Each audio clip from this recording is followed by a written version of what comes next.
Welcome back to Life's Chillin'. My name is Avital, and today we have a very special guest with us, Menachem Engel, who is a man of many trades. He is a tour guide, he runs the YouTube channel, he's a music producer, Kabbalistic Village Music, and he's been living in Tzfat for over 15 years now. So that is our destination for today, and we're very excited to have you with us. Thank you for being here. For sure. I'm really happy to be here. So, as I mentioned, you are a man of many trades, a man of many talents. Tell us a little bit about you. Where are you from? How did you end up in Tzfat, and what do you do now? So I'm originally from Queens, New York. Grew up over there, went to high school, everything. After high school, I went to Israel for yeshiva, regular black hat yeshiva. I was learning over there. And when I was there, I found a book from Rebbe Nachman, and the rest is history. No, basically what happened is I found this book from Rebbe Nachman, and it got me very, very interested in Breslov and in Hasidus in general. I come from a family that has a lot of Hasidic background, but we didn't really learn Hasidus, when we were kids or anything like that. So it was very interesting for me. It was a whole new world. It was very funny because now I live in Tzfat, and actually my first year when I was in yeshiva, I heard so many bad things about Tzfat. Like people go there and they just do drugs and there's girls, whatever, everything, just like classic stuff people say. And I didn't even actually want to go to Tzfat. I didn't want to go for Shabbos. It's like a big thing when you're in Israel to go for Shabbos. And now I'm here. But basically what happened is after about 2 years in this yeshiva in Jerusalem, they kind of asked me to leave because I started growing a beard and payas. I didn't want to really learn what they were learning. I wanted to learn like my own way, according to the way that were like more according to like Breslov. And I just wanted to do my own thing. So they were like, maybe it's time for you to like move on. I was like, okay, sure. So basically I ended up going back to New York, and I was in a yeshiva there, and I met a guy there who actually looks like me. When I walked into the yeshiva the first day, everyone was like, "Hey, Shmuel." I'm like, "No, I'm not Shmuel. Who's Shmuel?" And they're like, "Yo, you're gonna love this guy." He was also Breslov. He was living in New York, which was very surprising to me because this is in the year 2006 to 2007. Breslov wasn't so popular really in America. It was definitely popular here in Israel, but it wasn't as big as it was today. And I was like, whoa, there's a Breslover living in New York. Okay, cool. So this guy, like, he was like my first real Breslover that I really met. And he was like, okay, are we going to go to Uman for Rosh Hashanah? I was like, yeah, we're going to Uman for Rosh Hashanah. This is my first time going to Uman for Rosh Hashanah in 2007. Now, when I was there, we can talk about Uman later on, whatever. But when I was there, I met a bunch of people from Tzfat, and I learned that there was a yeshiva in Tzfat called Shalom Rav. This is a very, very small American yeshiva here. And it's kind of for people from all different types of backgrounds. There's people who are converts there. There's people who grew up totally Hasidic. There's people who grew up, very from whatever, but they want to just go a little bit more exploring, a little bit more colorful. I wouldn't call it a Breslov yeshiva, but it's definitely Breslov friendly. It's like Chabad friendly. It's this friendly. If you want to just sit and play guitar in the basement measures, you could do that too. So I went to this yeshiva. It took a little bit of time to convince my parents. The rabbi of the yeshiva actually was in New York when I came back from Uman a few months later.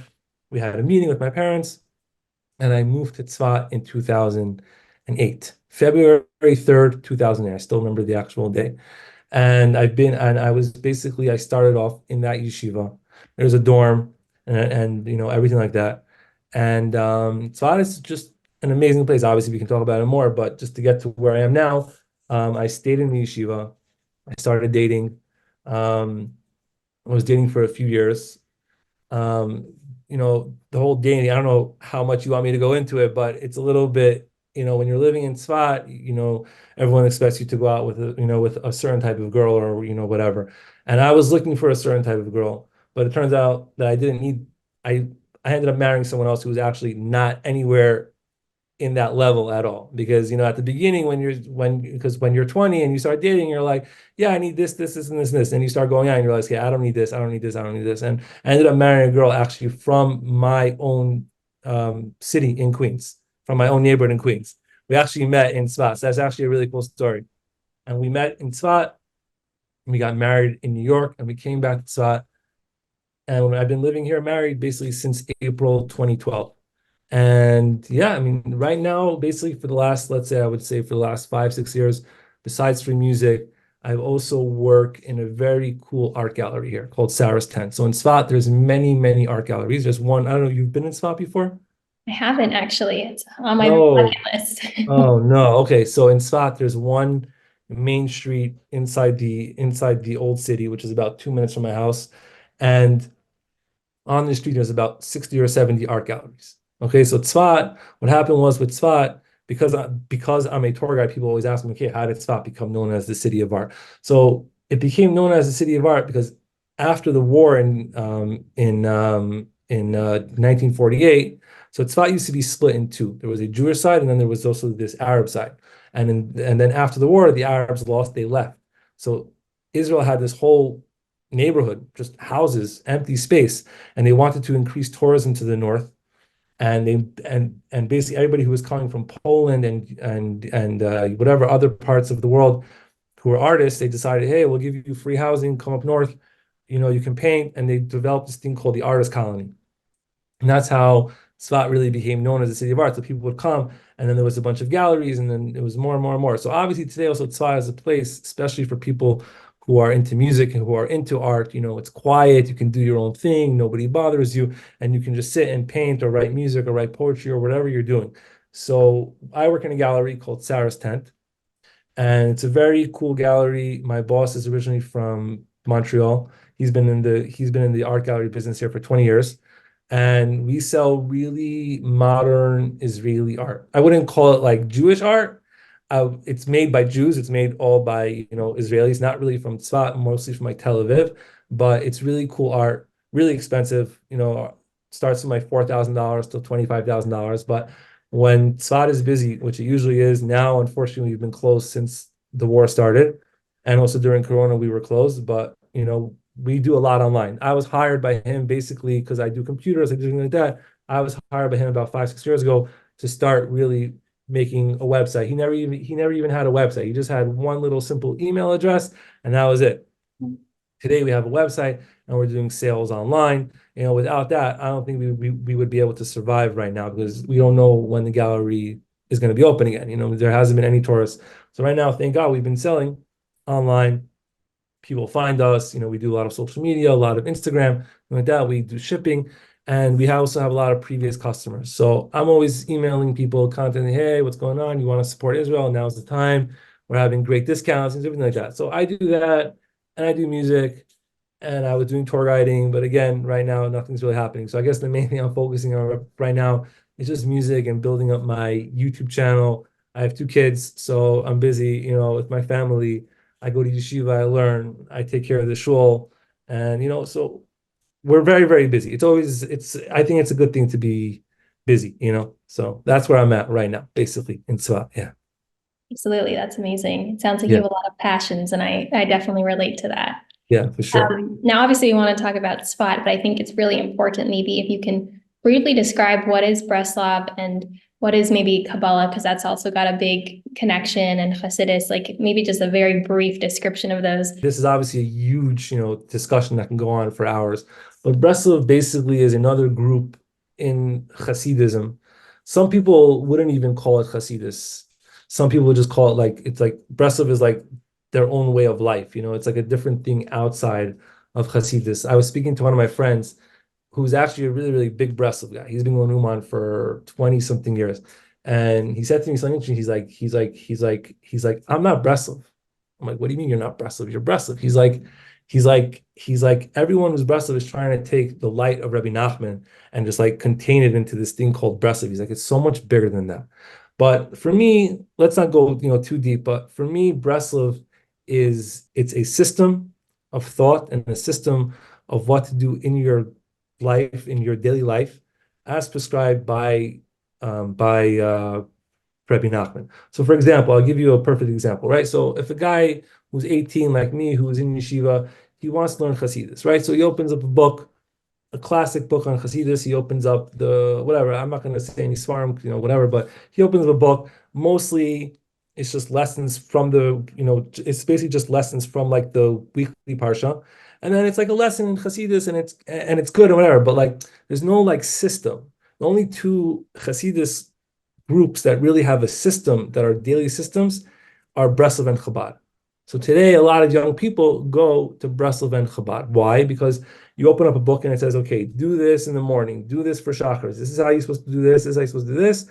Do this, do this, do this. People like today lists. They like to be organized, right? I always like to tell people that today that if you took one of Rabbi Nachman's books and you ripped off the cover and you put 50 tips for self-help, you could stick it in Barnes and Noble and it would be like the bestseller, because that's basically what it is. Rabbi Nachman is giving hope to people who are very, very broken, who are very, very far away. People feel very far away from everything. They don't, whatever. So there's so many things. So for me, Breslov is just what Rabbi Nachman says to do.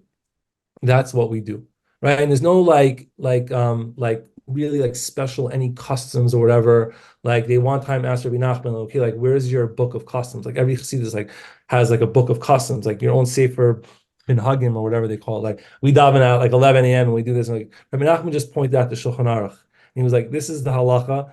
You do this is what we do. But the difference is, I think, with Breslov and everything else is like when you're with Breslov or you're learning Breslov, Hashem is right here.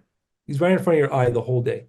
Meaning Rabbi Nachman's whole thing is developing a relationship with Hashem, that he's with you the whole entire day. And how do you do that? So one of the main things that Rabbi Nachman spoke about is something called hispodinus. I'm sure, I don't know if you ever heard the term. Basically, Rabbi Nachman, it's going out into the fields or sitting in your room or under your covers in your bed and talking to Hashem just like you would talk to your friend. Okay, so Rabbi Nachman prescribes that every Breslov or Chassid should do 1 hour a day. So I don't know if you ever sat by yourself and try to talk to Hashem for 1 hour a day, but it is extremely hard. It's one of the hardest things to do in the world, even though there's so much in your head. But when you actually sit there and you get there and you're like, okay, what am I doing? So obviously everyone should start off with a minute, 2 minutes, 5 minutes, 10 minutes. When I was single and I had more time, I would go to the forest a lot. Today I'm married, I don't have so much time to go to the forest, to go to, to different graves of tzaddikim, which is also another big thing in Breslov, to go to graves to go to Uman, to go to Rabbi Shimon Bar Yochai, who's right here outside my window. You can't see, but he's right there. I could see the mountain and everything like that.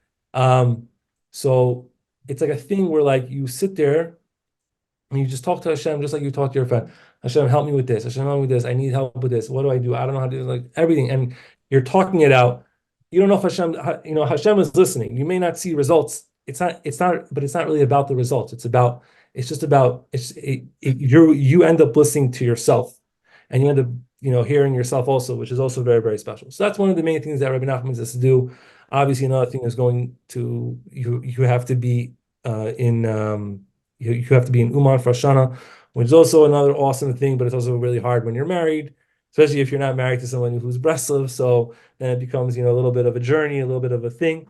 But I think like the main thing that I would say about Breslov, like all in all, because I'm going all over the place, is that it's just like a system where you're with Hashem like 24 hours a day. Like you're talking to Hashem constantly. Even if you're not doing your set aside time for His, you're always talking to Hashem. Even when you're walking down the street, you're talking to Hashem. Like, okay, Hashem, I'm about to go do like this. Like you're just going to do like the simplest thing. Like you're just going to like the post office to pay a certain bill in Israel, whatever. Like Hashem, help me just do this like good. Like help me, help the line not be big. You're just praying about everything.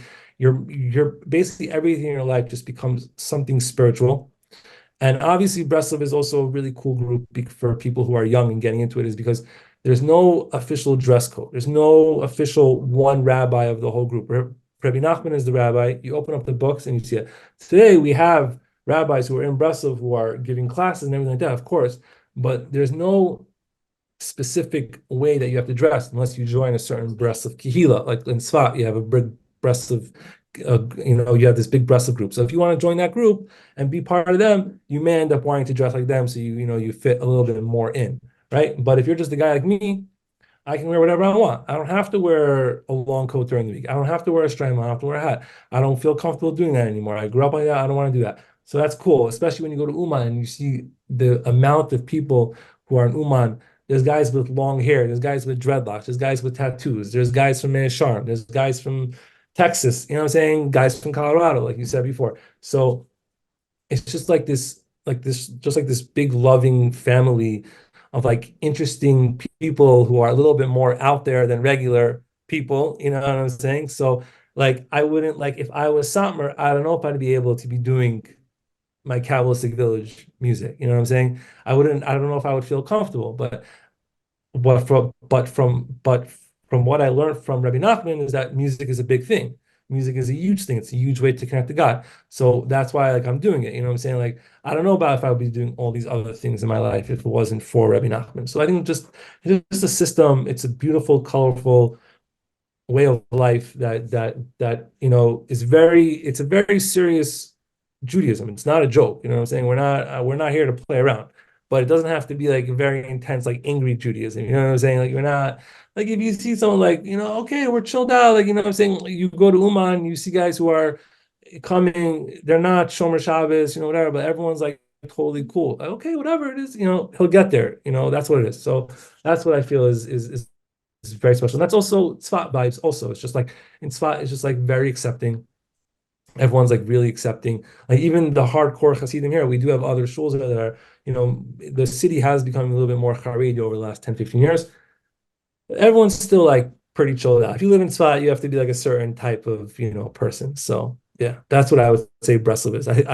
Whatever. Yeah. I hope that made sense. Oh, absolutely. It's really Yeah. beautiful. It sounds like a lot of mindfulness and sort of centering life around God. And Yeah. I always tell people like I think you get to choose how much interaction or how much the degree of your relationship with God. And it sounds very much like that's what it centers around. Exactly. If you put Exactly. the intention that Exactly. God's there always, you're going to feel that way. Yeah. That's Yeah. very So beautiful. that's what it is. Yeah. Yeah. So switching gears now back to Tzfat. Thank you. I Yeah. really appreciate that. So Tzfat is a really ancient city. And as I mentioned, I've not been there, Yeah. but it seemed like it's this mystical city and has a lot of really rich history. And I've never heard, you hear all sorts of crazy stories coming out at Tzfat about miraculous things that happened to people and ways that they felt God's presence intervening. So take us back in history. Tell us a little bit about how the Jews ended up in Tzfat and bring us through to today. Okay. So the actual history of Tzfat is kind of shaky. Tzfat really, the real history of Tzfat really starts that we know of, like with like the spread of the Kabbalah from the Arizal. Before that, there were Jews living in Tzfat, of course, but we don't really know so much about it. Like if you're going back to the year like 1100, we don't really know much of what was going on. They do say that Shem, who was actually one of Noah's sons, after the flood, he came to Eretz Yisrael and he actually settled in Tzfat.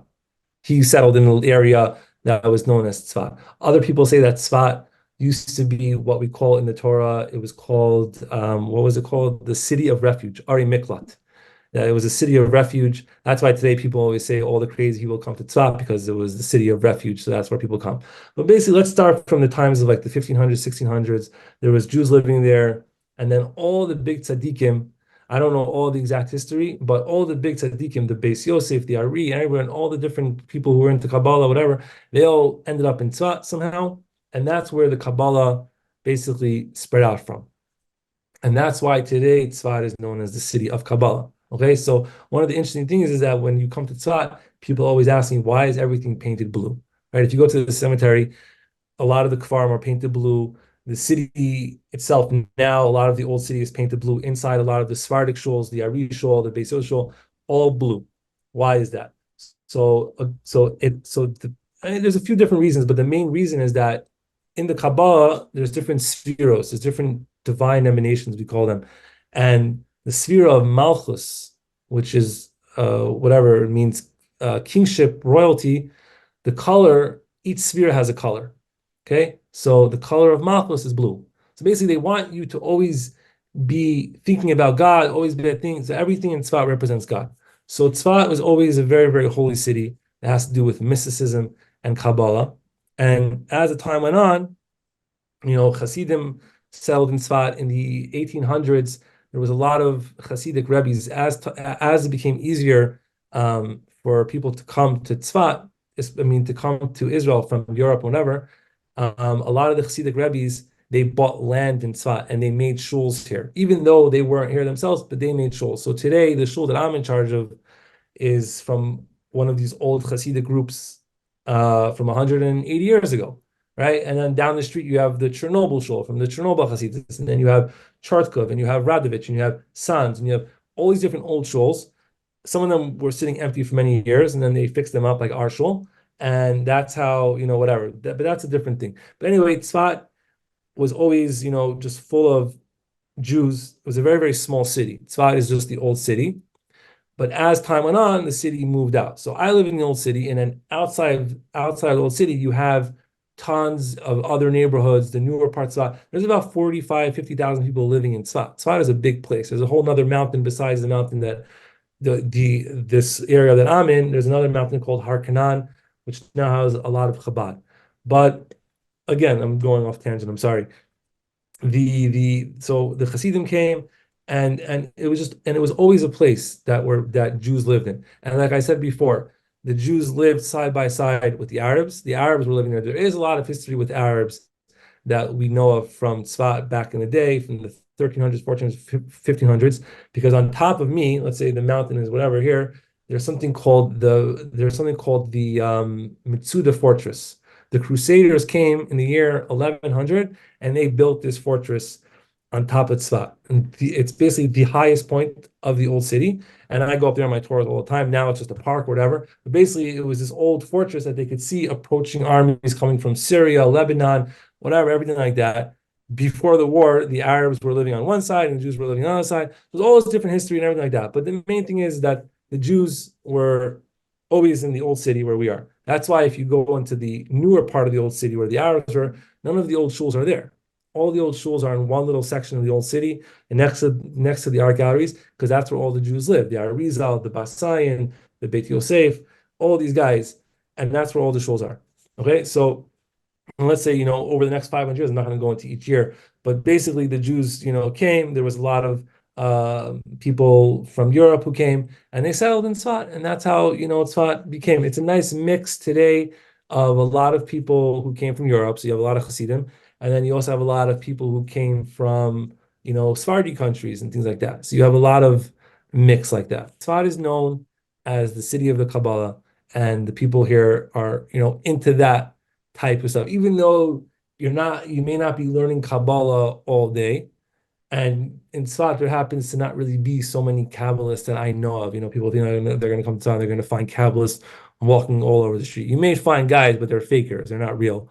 But the real guys are, they're sitting inside, hiding away from the world because they don't want anyone to be known. But it's just a very, very holy city. The cemetery itself, the cemetery itself is one of the oldest Jewish cemeteries. That's also another big highlight of Tzfat, as everyone comes here to pray in the cemetery. And the cemetery itself has kfarim in there of people from the Gemara, people from prophets.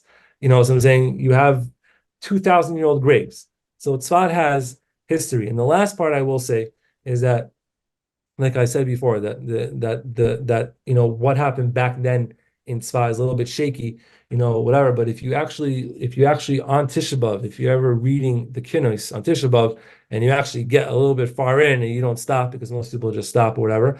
So I was reading them in English for the last few years because I wanted to really, really actually read it, not just read the Hebrew or whatever. And it actually mentions in one of the Kinnoses, I think maybe it's in 23 or 24, it mentions the Kohanim of Tzfat. It mentions the Kohanim of Tzfat. That means in the times of the second Beis HaMikdash, there was already Kohanim living in Tzfat.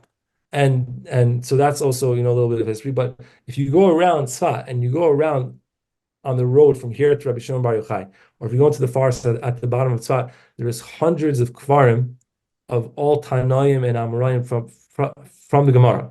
So this area was definitely inhabited. It may not have been called Tzfat, but it was definitely a Jewish area. And Tzfat, why is it called Tzfat? Tzfat also becomes from the word sofa, which means looking out. And Tzfat's on a mountain, so you're looking out. The Tzfat, you see the beautiful views and everything like that. That's my history of Tzfat. Wonderful. I mean, it's a very rich history. Do you feel like what makes it I've always thought of it as being like a very holy place. Do you feel like what makes it holy is perhaps like the history and the presence of all of these great rabbis who had these beautiful ideas? Do you think it's like God's presence in the land itself? I would say both. I would actually say it's both. Part of the reason why I want to live in Tzfat is because of, the cemetery, and we have all these old shuls, and it's just a beautiful history. And like you see, like, you're learning, if you're learning Hasidus and you're learning Kabbalah, like this is the place to be. You're next to all the sources. Like I could go into the shul, what I'm saying? Like when I give Taurus, people are coming from Brooklyn. They don't want to go to the art galleries. I mean, they want to see whatever, but I'm saying, what do they really want to see? They want to see the shuls. They want to see the shul of the Ari. Why do they want to see the shul of the Ari? Why do they want to see the shul of the Beit Yosef, of the Shulchan Aruch? Because that's what we do in our daily life. You feel connected. Like, oh, I can see the shul. This is where this guy davened. He's the one who made the halacha, and like that's a special connection. That's why I always say people who are all over the world, everybody has a connection to Tzfat, because that's where most of the things that we do today really started. The Shulchan Aruch is from Tzfat. What I'm saying? So if you're doing Shulchan Aruch, Lechadodi, all these things are all from Tzfat. All the different, certain things that we do on Shabbos and certain things like this, it's all from Tzfat. So that's also one. But another way to look at it again, also, like the second thing you said, is according to the Ari. This is what I heard. I don't know if I've seen it inside, but according to the Ari, so that God's presence, a certain God's presence or whatever, is more above Tzfat than in other parts of Eretz Yisrael. Whatever that means, I don't know, on a deeper thing or whatever. But I'm saying that is something that is also, like, I'm not, sitting there looking up at the sky, okay, hey, God's presence, what I'm saying? But like, there's something about Tzfat that you can feel in the air. Some people, among us people who live in Tzfat, we say, like, Tzfat has to accept you. If not, it's just going to throw you out as fast as possible. I see people coming to Tzfat all the time, and they want to come and they want to make it here. It's a very, very hard state to live in, because I think it's because of all the kedusha. If people feel it, they may get scared, they may run away. But it's also, I'm saying, in general, in the physical real world, it's a hard state to live in, because there's not a lot of jobs. It's more of like a relaxing way of life. So it's not for everybody.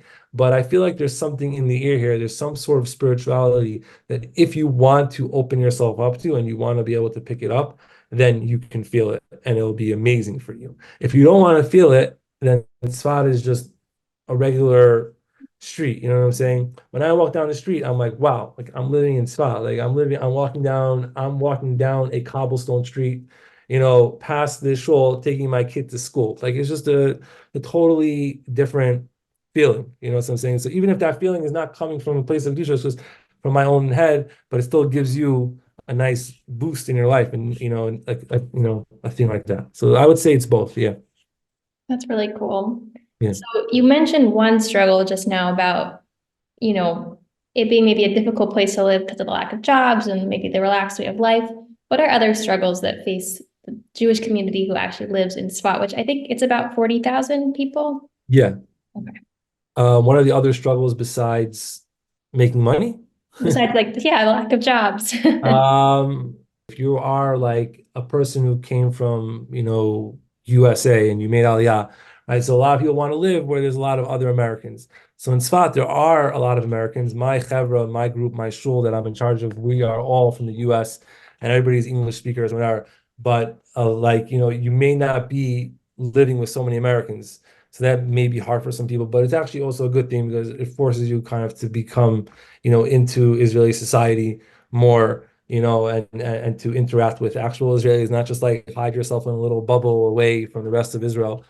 Um, Also another thing that's hard, it's like you're really far away from everything. You know what I'm saying? Like people are always like, oh, hey, come to my wedding in Jerusalem. And it's like it's 3 hours, you know what I'm saying? Like you're far away. There's not so much nightlife. Like it's like there's not so much action happening. Like, you're in America, or if you're in Italy or whatever, you can just like walk down the street and go to like a museum or go to like a cafe, whatever, like, or if you're in Jerusalem, right? I'm sure you've been in Jerusalem, right? So you can go to Ben Yehuda and you can go there, and you can like inside it's like, okay, we have one street, with a few stores, okay, like it's getting boring already. You know what I'm saying? Like it's kind of like I guess like physical struggles. But another struggle that is apparent now during the war is that I've been in Tzfat. So there was a very, very big war in Tzfat in 2006 with Lebanon. And Tzfat was getting hit hard. I wasn't there yet. I was still living in Jerusalem. But basically since 2008, I moved here until October 7th, 2023, there really wasn't anything ever really in Tzfat. like there is iron domes and whatever next to Tzfat or whatever in places like that. And and if you maybe once in a year in 2018, I think they went off. Oh wow, it was so loud, we were scared, right? Nothing is like that now. I'm saying now, October 7th, 2023, we have Hezbollah and Lebanon shooting rockets into the north. And thank God they haven't really gotten to Tzfat yet. They did a few weeks ago, they did shoot to Tzfat. I think it was a month ago. They shot about 5 rockets to Tzfat. The Iron Dome took them all down, thank God. But I'm saying it's hard for your family, it's hard for your kids to run into a shelter. What was it? Also, a few weeks ago on Friday night at 2 in the morning, a siren went off. We had to run out of bed, get the kids, go into the bomb shelter. Thank God we have one in our apartment. So it's scary because like any day there could be a huge war. Hezbollah could just go, crazy. So we're waiting to see what happens. Like the first week of the war, when it happened, I'm very into news and I'm all over Twitter and I'm all over this. I'm doing news all day, whatever.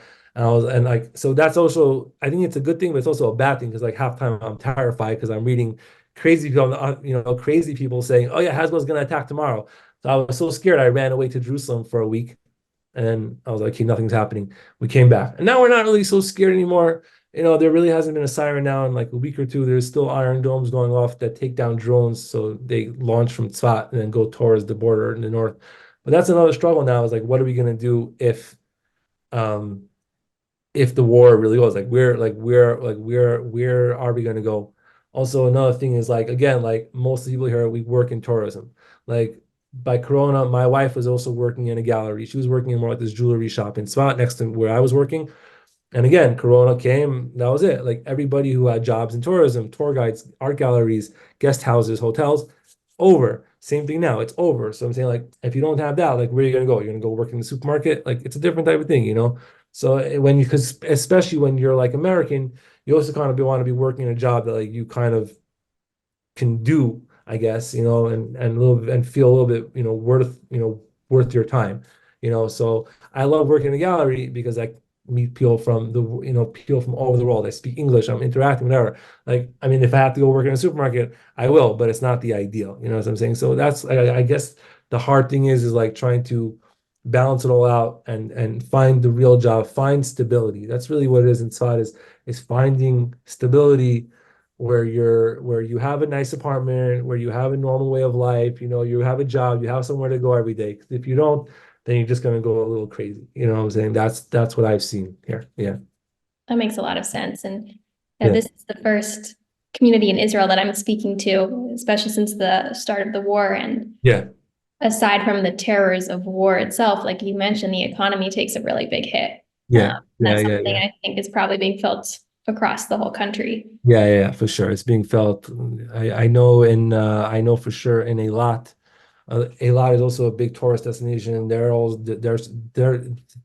struggling heavily. Like, I know the hotels are being filled up with a lot of the refugees from different cities, everything like that. Like I think like 15, 20 minutes from us, like already communities have been evacuated. Like the guy who where I go to my fruit store, he lives on one of the border communities.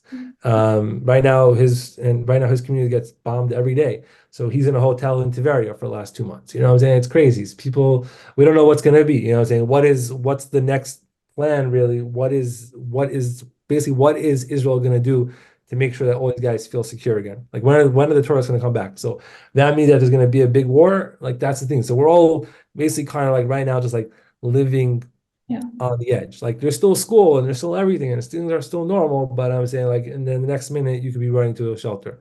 And that's part of life all over Israel. You know what I'm saying? That's part of the things that you have to live with. So yeah. Certainly a lack of feeling of security and stability, which Yeah. is a Yeah. challenge. Yeah. It's definitely challenging. What, on the flip side, I suppose, would be the things that you think are the main strengths of Tzfat compared to other communities around the world, not just Well, Israel? I think the main strength that in Tzfat, first of all, is everybody knows each other. It's in the old city, it's a small city, but I mean it's still pretty big. But I'm saying everybody knows each other, everybody's talking to each other, everybody's reaching out, if you need help, whatever. So that's one good thing. People are just always like in a good mood. You know what I'm saying? You walk down the street, you can see people playing music, you can see people doing art, you can see things like that. There's a nice, like, but it's also very quiet. You know what I'm saying? Like, living in Jerusalem is nice, but it's not as quiet. Like when we go to Jerusalem, we're like, whoa, whoa, we need to get back to Tzfat. Like in Tzfat on Shabbos, that's when it becomes busy. People come, yeshivas and seminaries and tourists, whatever, they come for Shabbos. Everybody wants to do Shabbos and Tzfat. But during the week, like when you walk down the street at 2 p.m., like you don't see anybody. It's like it's awesome. You go to the supermarket, it's not so crazy. I remember that's why I was like really happy during Corona. I was saying Israel was like really intense about like the rules. Like we couldn't go past our houses like 500 meters, 1,000 meters, whatever. And I saw people in America running to supermarkets and waiting out lines outside the door. And saw like I just went to the store, there was like nobody there. You know what I'm saying? So it was like because it was such a small town, and like the cops were driving around. Okay, like go home. Yalla. Like instead of like giving you a ticket, they're like, hey, just go home. So it was like more like a chill, like homey type of like little feeling. Another thing that I love about Tzfat, I mean, this could be with any Jewish community, but like I mean, not really. Like where I grew up in New York is like if you want to go somewhere, like you'll just get into your car and drive. Like everything where I am is literally in walking distance. Like my work, my shul, my supermarket, everything is in like a 2, 3 minute walking distance, which is really awesome because walking is awesome. And just going, just everything being close is amazing. Like I don't want like if you live in a suburb and like I always tell my daughter, I mean, she's been to back home in the USA, at my parents' house, and she sees us going in the car and things like that. But like I tell her, I'm like, people don't like where we live in New York, in Queens, like, hey, we have a supermarket 2 blocks away. But I tell her, like, there are some people who live in other parts of America where like you do have to get into your car and drive 20 minutes to go to a kosher supermarket. It doesn't mean that you're so well. It's like we're so spoiled. We have a little supermarket downstairs in my house. We can just send my daughter down who's 10 and she can buy sugar or whatever we need if we're out. So it's like also it's like it's really good for the kids. The kids are a little bit more independent. Like my daughter's 10. Like if I lived in Queens, I don't think I'd let her walk to school. I don't think she would be able to walk to school. It'd be too far away. She walks to school every single day by herself. She walks home every day by herself. And I'm not worried about anything happening to her because I live in a city that's pretty much, crime free. Oh, you have a little crazy people here and there, but I'm saying like there's nothing happening like that.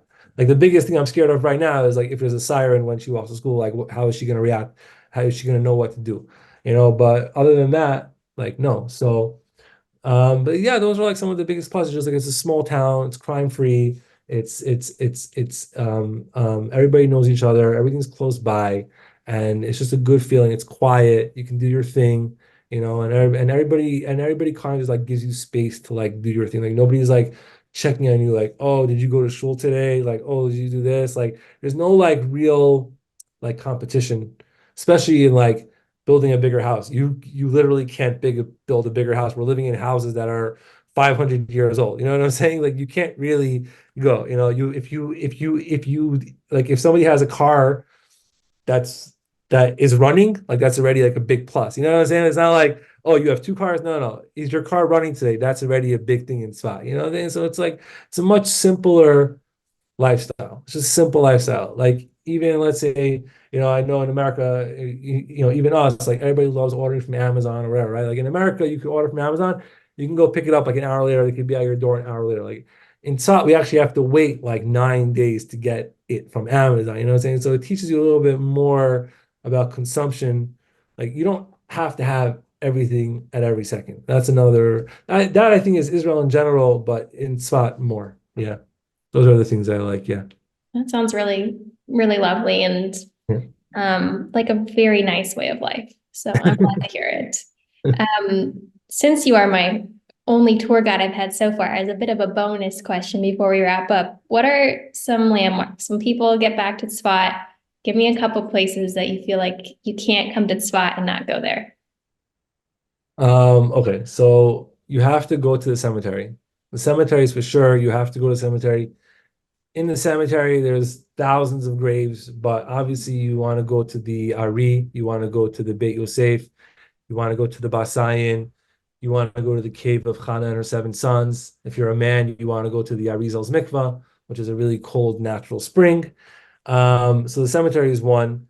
If you're outside the cemetery, you should go definitely hit up all the art galleries, just walk down that street. There's basically enough to go around for everyone's taste in art. If you want really Jewish art, there's Jewish art. If you want really modern art, if you want jewelry, there's good things like that. Um, Definitely check out the Tzfat Candle Factory. There's a really cool candle factory here. They make really cool candles and things like that. And also, there's a lot of wineries. There's a few little wineries. There's a place called Tzfat Distillery 148, which is a really cool place. They're actually selling Israel's first whiskey that's made in the Golan. You can go downstairs. They have a 400-year-old wine cellar that they found there when they were building underground, because a lot of things in Tzfat are underground because of the earthquake. And yeah, you should go there and do some wine tasting and check out all the old shuls. The Ari shul, the shul of the Basayan is a very, very special shul. Basically, everything is in like this 3-4 block, I guess. I don't even want to call it block, but like 3-4 street area where you just walk around and just like go exploring. And the Mitsuda is also really cool. The Mitsuda, where I was telling you about before the Crusaders built, that's the highest point of Tzfat. So if you go up to the top, you can see the Kinneret in Tiberia, and you can see all around you. And under it, actually inside, there's a cave that we call the Sound Cave. Everybody in Tzfat comes there. There's this cave that they use where they used to store water. Okay, when the British came and took over Tzfat, whatever, in the early 1900s, they extended the cave upwards and they made it as the water tower of the city. That was the water was going down into the old city. Okay, today it's empty and it's just this huge cave and it has a beautiful sound inside because of all the echoes and the reverb. Everybody goes inside there on Shabbos and they sing. So it's a cool thing to go. Even when I'm doing a tour, I take a few, family in. We all sing together. It sounds really fun. That's just a few things to do inside. There's not. You could do my whole tour. I do pretty much everything you see in Tzfat in like 2.5 hours, 3 hours. But we do quickly. But I'm saying you could do everything in one day. So that's where I would, say to go. Yeah. That's amazing. Well, Yeah. thank you so much, Menachem, for being here. And if Sure. people want to learn Jewish text from you or check out your music, it's the Kabbalistic Village music, and I will leave a link in the description below. Amazing. Thank you so much for being here and teaching us all about the magic of Tzfat. I'm so happy I was able to. I hope I made sense. And I hope when everybody comes to Tzfat, we can all, meet up one day in Tzfat soon.